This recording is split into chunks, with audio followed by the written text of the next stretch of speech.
Hello hello students. तो आज का ये वीडियो हम बेसिकली इसमें हम बात करने वाले हैं बॉर्न प्रोबेबिलिटी इंटरप्रिटेशन के बारे में। तो इस क्वांटम मैकेनिक्स की सीरीज़ में जो लास्ट वीडियो था वो हमारा था वेव फंक्शन पे बेस्ड, ओके। और उसी वेव फंक्शन का आगे अब हम यूज़ करेंगे और उससे हम बताएंगे कि बॉर्न का प्रोबेबिलिटी इंटरप्रिटेशन जो था वो क्या था, और थोड़ा सा नॉर्मलाइजेशन कंडीशन के बारे में भी बात करेंगे कि कोई वेव अगर वेव फंक्शन जो है हमारा वो नॉर्मलाइजेशन कंडीशन उसका फॉलो करना ज़रूरी होना चाहिए, वो नॉर्मलाइज होना चाहिए। तो वो नॉर्मलाइजेशन कंडीशन क्या है उस पर भी हम थोड़ा सा डिस्कस करेंगे। तो चलिए शुरू करते हैं इस वीडियो को। तो हमने अब तक ये जाना कि एक जो पार्टिकल है वो एसोसिएट करता है ग्रुप ऑफ हार्मोनिक वेव्स, और इस ग्रुप ऑफ हार्मोनिक वेव को हमने रिप्रेजेंट किया एक फंक्शन से रिप्रेजेंट किया। उस फंक्शन को हमने क्या लिया था, उस फंक्शन को हमने साई से डिफाइन किया, ठीक है। तो ये हमारा वेव फंक्शन बता रहा है, इस पूरी वेव को हम इसको रिप्रेजेंट कर रहे हैं साई से, ठीक है। पर हमारा जो गोल है वो ये है कि हमें पार्टिकल को फाइंड करना है इस पूरे रीजन में, ठीक है। इस पूरे रीजन में पार्टिकल को फाइंड करना है। तो साई तो बता नहीं रहा है कि पार्टिकल कहाँ पे, ये तो पूरा का पूरा वेव को हम रिप्रेजेंट कर रहे हैं। तो हम क्या करेंगे, या बॉर्न ने ये बताया कि अगर हम इस साई की जगह हम एक क्वांटिटी डिफाइन करेंगे मैग्नीट्यूड ऑफ साई स्क्वायर, उससे बेसिकली हम बता सकते हैं कि पार्टिकल की फाइंड होने की प्रोबेबिलिटी कहाँ पे ज़्यादा है, कहाँ पे कम है, या किसी गिवन रीजन में कितनी प्रोबेबिलिटी है। यही मैक्स बॉर्न का प्रोबेबिलिटी इंटरप्रिटेशन था। तो ये वेव फंक्शन साई है, और आपको पता है कि एक वेव फंक्शन साई एक कॉम्प्लेक्स वैल्यूड फंक्शन है। तो इसका हम अगर कॉम्प्लेक्स कॉन्जुगेट ले सकते हैं, दैट इज साई स्टार। और इस कॉम्प्लेक्स कॉन्जुगेट को जब हम साई से मल्टीप्लाई करें तो Sai star Sai, this will give us A value that is magnitude of this psi square. This will be a real value, okay. तो ये वैल्यू जो है साई स्क्वायर, ये आपको बताएगी प्रोबेबिलिटी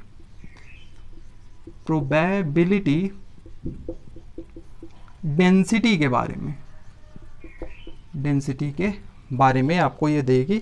यानी किसी गिवन रीजन में किसी पार्टिकल के फाइंड आउट होने की जो प्रोबेबिलिटी है वो ये वैल्यू बताएगा, magnitude of this psi square. So we can say that this magnitude of this psi square, this is nothing but it's a probability per unit volume, probability per unit volume. Or you can say that the square of magnitude, the square of magnitude of wave function defines probability of finding the particle in that given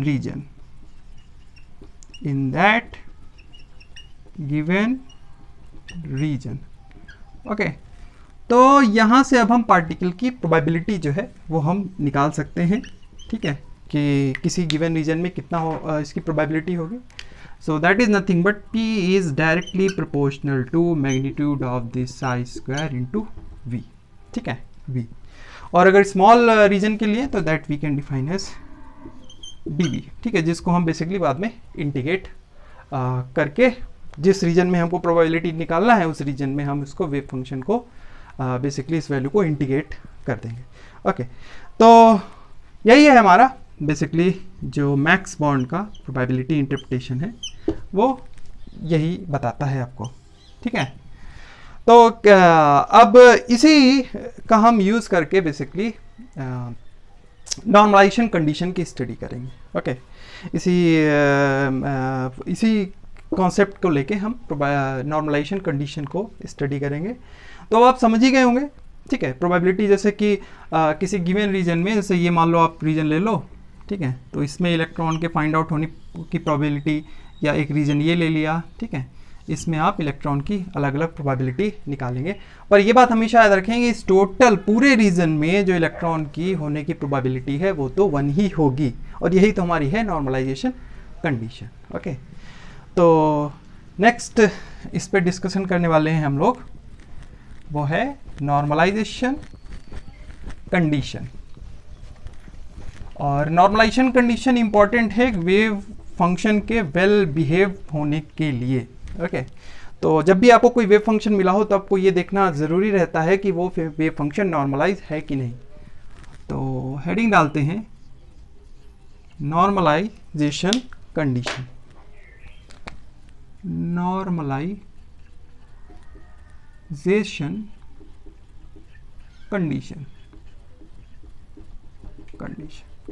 okay, तो normalization condition ये बताता है कि देखिए, अगर आप complete reason ले लो, complete reason अगर ले लें आप, जैसे कंप्लीट रीजन पार्टिकल का होने का -इन्फिनिटी से +इन्फिनिटी, ठीक है, इससे ज़्यादा तो हम ले नहीं सकते डोमेन अपना। तो इस रीजन में जो पार्टिकल है हमारा, ठीक है, उसके होने की जो प्रोबेबिलिटी है, ठीक है, पार्टिकल के होने की प्रोबेबिलिटी जो है, यही तो है हमारी प्रोबेबिलिटी, ठीक है। प्रोबेबिलिटी, ये हमारा प्रोबेबिलिटी डेंसिटी है, इसको वॉल्यूम से मल्टीप्लाई कर देंगे तो ये हमको पार्टिकल की प्रोबेबिलिटी का हमको आइडिया दे देगा। ये जो होने की प्रोबेबिलिटी है वो 1 होनी चाहिए, ठीक है, ये 1 होनी चाहिए। This is nothing but this is our normalization condition.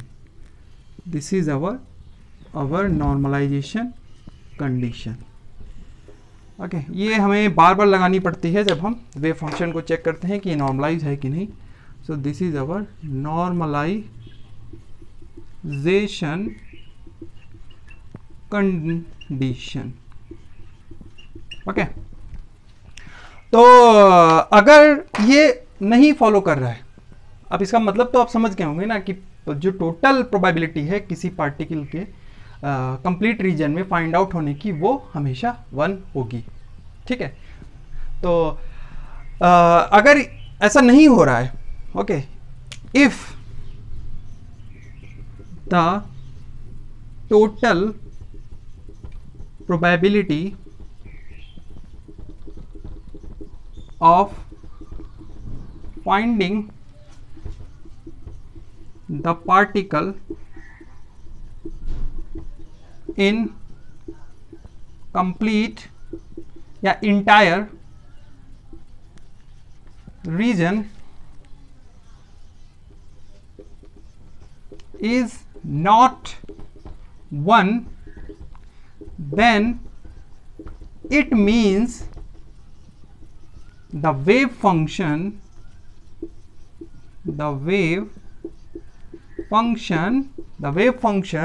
is not normalize। Okay, अगर ये वैल्यू 1 नहीं आ रही है, ठीक है, तो इसका मतलब है कि ये जो आपका वेव फंक्शन है ये नॉर्मलाइज नहीं है, इसको हमें क्या करना होगा, नॉर्मलाइज करना होगा। तो इस वेव फंक्शन को नॉर्मलाइज करने के लिए हम क्या करेंगे, हम इसमें एक कांस्टेंट की वैल्यू एक कांस्टेंट से मल्टीप्लाई करेंगे। तो वो कांस्टेंट कितना होगा, वही बेसिकली हमको ये बताएगा कि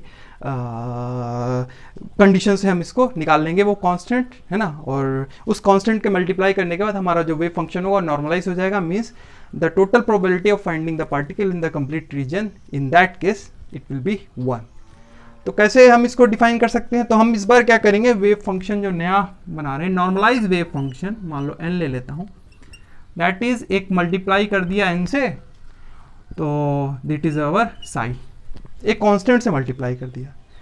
तो इसका कॉम्प्लेक्स कंजुगेट निकालें, तो ये हो गया Sai n star is nothing but n Sai star. देखिए n एक रियल वैल्यू है, ये दिस इज नॉट इमेजिनरी, तो n पे का आप कॉम्प्लेक्स कंजुगेट लेंगे तो वो n ही रहेगा, वो रियल वैल्यू को डिफाइन कर रहा है। यहाँ पे हम n जो कर रहे हैं that's your real value. Okay, तो इस से हम अपना नॉर्मलाइजेशन कंडीशन का जो n की वैल्यू यहाँ से हम फाइंड आउट कर सकते हैं। वो n की वैल्यू क्या होगी, चलिए देखते हैं। तो अब हम निकालते हैं इसमें नॉर्मलाइजेशन कांस्टेंट की वैल्यू, तो मैं यहाँ पे डिफाइन कर रहा हूँ, ठीक है, यहाँ पे। तो लगाते हैं अपनी कंडीशन। ये बोल रही है माइनस इनफाइनाइट से प्लस इनफाइनाइट, ठीक है। तो that is psi n star, that is n psi star into n psi and psi into d b that is equal to 1, ठीक है। तो ये n और ये n मल्टीप्लाई होके हो जाएगा n स्क्वायर। तो that is n square minus infinite to plus infinite psi square psi into d v that is equal to 1। अब ये साई स्टार साई क्या है, यही तो है हमारा mod of this psi square. तो इसको मैं यही लिख रहा हूँ, ठीक है। Psi star psi is your this magnitude of this psi the square. तो यहां से देखिए हमको ये वैल्यू मिल गई एन स्क्वायर की is equals to 1 over minus infinite to plus infinite this psi square into d v. So this is the value of our normalization constant.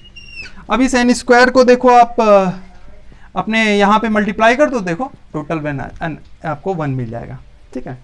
So the value of this normalization constant क्या निकाली हमने, this n is equals to square root of 1 divided by minus infinite से plus infinite mod of this I square dv. This is the value of our normalization constant, ठीक है। तो जब भी कोई वेव फंक्शन आपको मिला हो तो उसको आप उसके कॉम्प्लेक्स कंजुगेट से मल्टीप्लाई करके उस रीजन में आप इसको कंप्लीट रीजन में उसको इंटीग्रेट करके देख लेंगे। अगर वो वैल्यू 1 आ रही है then it's normalize wave function. अगर ये 1 नहीं आ रही है तो फिर उसमें हम कुछ वैल्यू से n की वैल्यू निकाल के उससे मल्टीप्लाई कर देंगे, तो हमारा फाइनल जो वेव फंक्शन आएगा वो नॉर्मलाइज वेव फंक्शन हो जाएगा। तो ये था आज का वीडियो। इस वीडियो में हम इतना ही रखेंगे जिसमें हमने डिस्कस किया बोर्न प्रोबेबिलिटी इंटरप्रिटेशन क्या है, और उसके बेसिस पे हमने एक कंडीशन डिस्कस की, नॉर्मलाइजेशन कंडीशन, जो कि बहुत इंपॉर्टेंट है। इस नॉर्मलाइजेशन कंडीशन का जब हम पार्टिकुलर इन बॉक्स प्रॉब्लम सॉल्व करेंगे तब हम इस n की वैल्यू निकाल के इसको थोड़ा सा वर्कआउट करके भी देखेंगे कि कैसे नॉर्मलाइजेशन कांस्टेंट की वैल्यू निकालते हैं। तो इस वीडियो में इतना ही रखेंगे। जो अगला इस सीरीज़ में अगला वीडियो जो हम बनाएंगे जिसमें हम डिस्कस करेंगे ऑपरेटर्स पे रहेगा, वो कि ऑपरेटर्स क्या हैं क्वांटम मैकेनिक्स में, हम कौन कौन से ऑपरेटर का यूज़ करेंगे, और उन ऑपरेटर को हम डिफाइन करने के बाद अपना श्रोडिंगर वेव इक्वेशन का डेरिवेशन करेंगे। ओके, तो मिलते हैं फिर अगले वीडियो में। Thanks for watching this video. अपने कमेंट्स जरूर बताएं कमेंट बॉक्स में। Thank you.